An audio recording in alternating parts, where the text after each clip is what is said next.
Greetings from Knoxville. This is Mark. I am Mark with the Cut Above Home Inspections, and today we're going to talk about three crucial aspects of what I look at during a home inspection.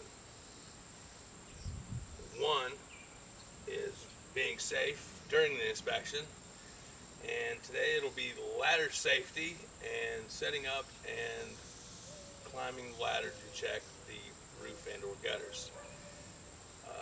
Part two will be inspecting the gutters for either retaining water or debris and where they connect to the downspout. And then the third aspect, we're going to actually look at downspouts and what we as home inspectors look for and